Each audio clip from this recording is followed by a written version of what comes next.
You press a button. The engine turns. The car moves. You don't think about any of it. You've done this 10,000 times. Key, hum, wheels, gone. You've sat in traffic and cursed the very invention that put you there. You've watched a toddler push a toy car across the floor before they could even walk, some instinct already understanding what it means. You've taken a 2 a.m. drive with no destination, just to think, just to move. And none of it happened the way you assume. Most people think the car was invented. One flash of genius. One name. Carl Benz, maybe Henry Ford. A patent, a workshop, done. But that's not quite right. The real story took 200 years, a dozen false starts, and at least one machine that crashed into a wall on its very first drive. The car wasn't invented. It was cornered, slowly, by accident, by people chasing something that had nothing to do with engines at all. Long before anyone imagined an automobile, there was a French army engineer named Nicolas Joseph Cugnot. In 1769, he built a massive 3-wheeled cart powered by steam, designed to haul artillery for the French military. It weighed several tons. It moved at a brisk walking pace.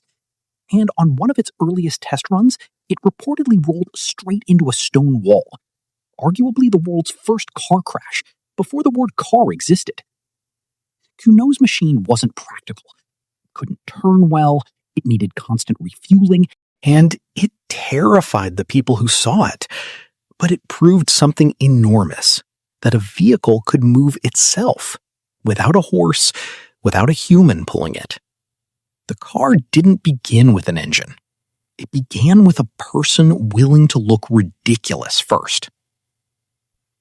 But steam alone couldn't power a revolution. Steam engines were heavy, slow to start, and dangerous. Boilers exploded often enough that early horseless carriages were treated more like circus acts than transportation. What the car needed next was something stranger.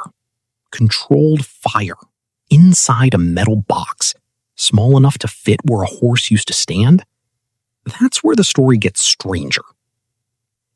In 1876, a German engineer named Nicholas Otto built something the world hadn't seen before. A 4-stroke internal combustion engine, one that could compress a mix of fuel and air, ignite it, and turn that tiny controlled explosion into motion. It was called the Otto cycle, and it's still the basic blueprint inside most gasoline engines today. Otto's engine was small enough, light enough, and repeatable enough to actually be useful, not just a novelty for army generals. For the first time, a machine could carry its own fire, again and again, thousands of times a minute, without burning itself apart. One idea changed everything. And an explosion, tamed and repeated, could replace a horse. But an engine alone isn't a car. 9 years later, in 1885, another German engineer, Carl Benz, took Otto's idea and built something meant to move a person, not just a factory machine.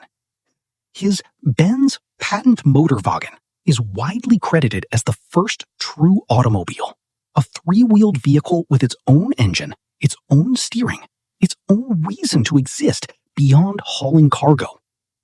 Benz was so confident in it and so broke from building it that his wife, Bertha, secretly took it on a 66-mile drive without telling him, the first long-distance road trip in history, achieved by a woman solving her own fuel and brake problems along the way, using a hairpin to clear a clogged fuel line and asking a shoemaker to nail leather onto worn brake blocks. The car wasn't just invented by an engineer. It was proven by someone who simply needed it to work. But that's only half the story. Here's where it gets even stranger and a little uncomfortable. For years, the car wasn't really for ordinary people. It was slow, wildly expensive, and required a mechanic's knowledge just to keep running. That changed because of one man's obsession with something that had nothing to do with speed: repetition. Henry Ford didn't invent the engine, the automobile, or even the assembly line concept itself. What Ford did, starting in 1913, was apply an idea borrowed from meatpacking plants, moving the product past stationary workers instead of the other way around, to build the Model T. The result? A car that once took 12 hours to assemble could be built in about 90 minutes, and a price that fell from roughly $850 to under $300 within a decade. The car stopped being a luxury. It became something ordinary people could actually own. Even stranger than any single invention is what happened once the car became common, because at that point, it stopped being a machine and started being an identity. By the 1950s in America, the automobile wasn't just transportation anymore. Sociologists studying the post-war suburban boom noted something curious. As cities spread outward and public transit shrank, owning a car stopped being optional and started being a precondition for simply participating in daily life, for holding a job, for buying groceries, for existing in the places society had built. The car reshaped entire cities around itself: where people could live, how far they could work from home, which neighborhoods thrived, and which were paved over for highways. A machine built to move people ended up deciding where people were allowed to be. And that's where it stops being a story about engines at all. Think about what you actually feel when you drive. Not the mechanics of it. The feeling. That sense of control, of being sealed off in your own small world, moving through a landscape that doesn't quite touch you. Psychologists who study driving behavior have pointed out that a car is one of the only spaces in modern life where a person is simultaneously alone and in public, visible to everyone, yet untouchable, unreachable, private. It's why so many people report their best thinking happens behind the wheel. It's why a long, aimless drive can feel like therapy. The car didn't just solve a transportation problem. It solved a psychological one nobody had asked it to solve. It gave people a moving room of their own. But that's not even the strangest part. The strangest part is this. Almost every leap forward in car history didn't come from someone trying to build a better car. Cugnot was trying to move cannons. Otto was trying to build a better factory engine. Ford was trying to run a more efficient meatpacking style production line. Bertha Benz was just trying to visit her mother. Nobody set out to reinvent how humanity moves. They were solving smaller, stranger, more specific problems, and the car fell out of the wreckage of a dozen unrelated obsessions. It wasn't one invention. It was steam meeting fire, meeting steel, meeting a woman with a hairpin, meeting a factory line borrowed from slaughterhouses, meeting millions of people who just wanted somewhere to be alone. It wasn't one thing. It was everything, all at once, arriving one accident at a time. So the next time you turn the key or press that silent button and the car just moves, think about what's actually underneath you. Not an invention, a 200-year argument between engineers who never met, each one solving a problem that had Nothing to do with the one before it. A cannon that needed hauling.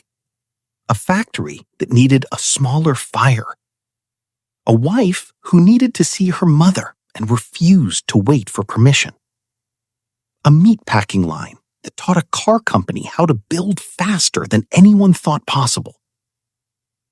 None of them were trying to change the world. They were just trying to solve what was in front of them. And maybe that's the real story of almost everything we call progress. It's never one mind, one moment, one flash of genius. It's a relay race run by people who never knew they were running it, each one just trying to get a little further than the last, each one handing off a problem they couldn't quite finish solving. The car didn't arrive. It accumulated. And somewhere in that slow, accidental accumulation, humanity built something so ordinary now. You forget every single day. You're sitting inside 2 centuries of other people's unfinished problems just to go buy milk.